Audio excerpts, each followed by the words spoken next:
And tips ni juga selalu digunakan oleh para videographer, termasuklah diri aku sendiri. Hai dan Assalamualaikum, nama aku Razi and welcome to my YouTube channel. So hari ni aku akan share dengan korang 5 tips macam mana kita nak dapatkan feel dan nampak cinematic dalam video kita. Tips ni very helpful untuk korang yang baru into videography. And tips-tips yang aku bagikan hari ni sangat mudah untuk diimplementkan dalam video kita, sebab aku akan share hanya berkaitan tentang post processing ataupun kita panggil editing. And tips ni juga selalu digunakan oleh para videographer, termasuklah diri aku sendiri. Dalam video ni aku akan hanya share teori, which is InsyaAllah pada video yang akan datang aku akan implementkan. Aku akan share dengan korang macam mana kita nak implementkan dalam video kita melalui editing software. So stay tune for the next video yang akan datang. So cinematic ni pada aku seolah-olah kita tengok video tu, kita dapat feel ataupun kita boleh nampak seolah-olah macam mana kita tengok dekat dalam wayang. So without further ado, kita akan pergi kepada point pertama, which is point pertama ataupun tips pertama adalah cinematic crop ataupun cinematic bar. Okay, cinematic crop ataupun cinematic bar ni dia macam ni. Yang korang nampak atas ni, bawah ni kan. Cinematic bar ni adalah bar on top dan bar bottom of your video, which is function dia untuk kita menampakkan video kita seolah-olah nampak widescreen. So tips ni adalah tips yang paling mudah untuk korang implementkan, which is benda ni kalau korang implementkan terus nampak seolah-olah macam cinematic lah. So korang kena tahu that most of our monitor dan television menggunakan aspect ratio 16:9 ataupun 16:10.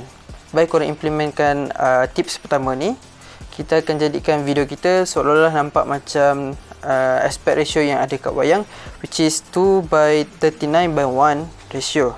So kita pergi kepada tips yang kedua, iaitu pemilihan lagu.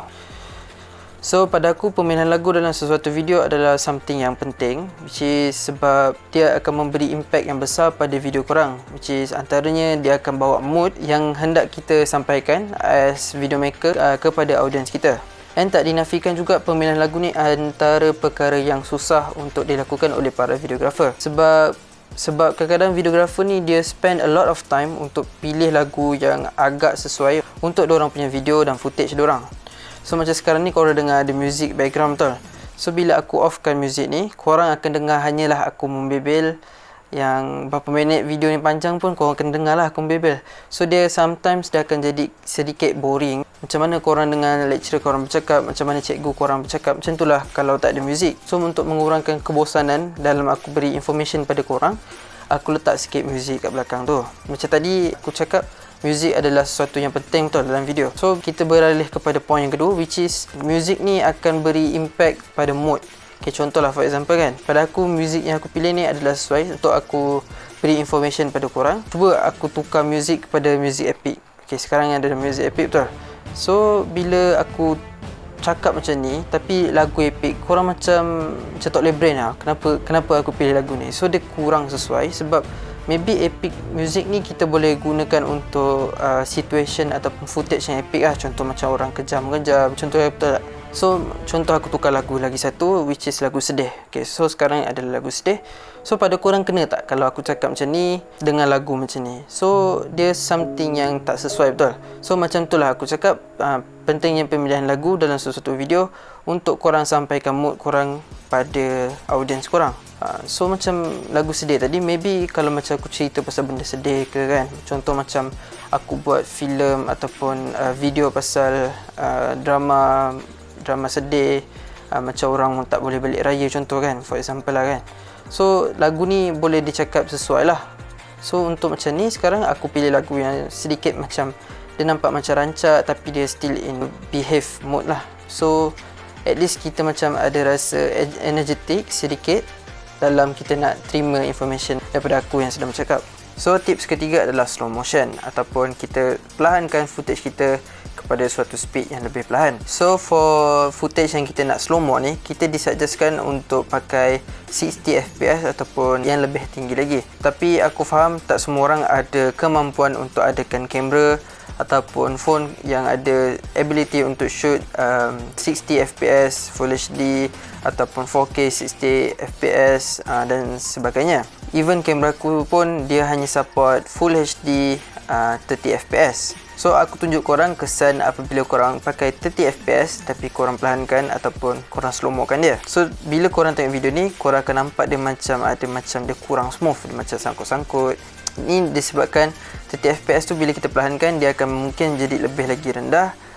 Contoh macam 20fps ataupun sebagainya lah. So korang nak tahu tak macam mana aku smoothkan footage aku yang 30fps? Kalau korang nak tahu, stay tune for the next video. So back to our point tadi, function kita slow-mokan footage kita ni adalah untuk kita highlightkan momen-momen yang special, momen-momen yang macam priceless, momen yang best lah dalam footage kita ataupun orang consider menarik.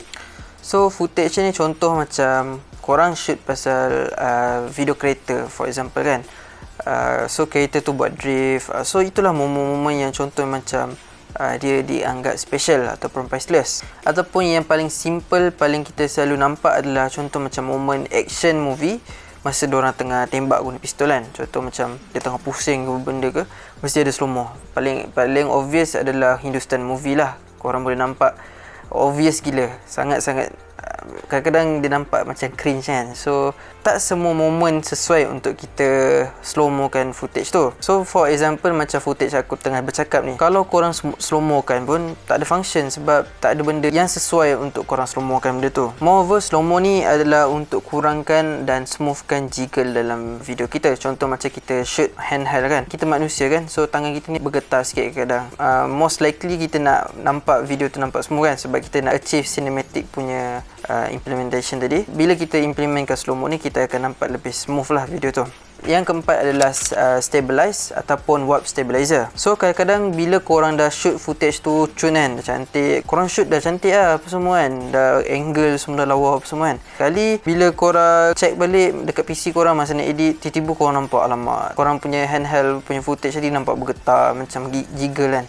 Jangan risau, tu bukan pengakhiran untuk korang punya video tadi lah. So kita boleh gunakan warp stabilizer untuk buatkan footage kita smooth balik.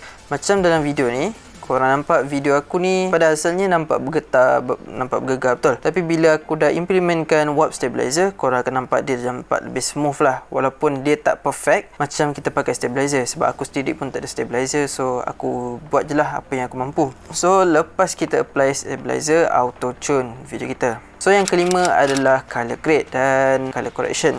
So color grade ni function dia untuk kita nampakkan video kita nampak lebih cantik, ada style macam tu lah, ada mood yang kita nak cuba sampaikan. So contoh aku tunjuk korang, ni adalah raw footage aku. So korang akan nampak dia macam dull, color pun tak pop up macam tu kan. Dan ini adalah footage bila aku dah color grade, bila dah buat color correction dan sebagainya. Walaupun efek dia tak adalah obvious sangat, tapi at least dia ada sikit effort untuk korang nampakkan footage korang ni lebih cantik dan lebih menarik. Orang kata sedap mata memandang lah. Selain tu, color grade ni juga untuk bawakan mood macam aku cakap tadi. Dalam filem contoh macam cerita sedih, filem sedih kan, diorang akan implementkan warna yang dull, warna biru macam tu sikit kan. Nampak kita cuba bawa mood yang sedih supaya audience lebih faham apa benda message kita cuba sampaikan. So itulah 5 tips yang aku share pada korang untuk korang achieve cinematic dalam video korang. So aku harap video ni membantu korang yang baru into videography. So if korang ada persoalan ataupun korang nak tambah apa-apa point, korang boleh komen kat bawah. So if korang rasa video ni menarik dan bermanfaat, jangan lupa untuk like, subscribe dan share video ni kat kawan-kawan korang. Jumpa lagi dalam video yang akan datang. Keep creating and keep hunting, gang. Assalamualaikum.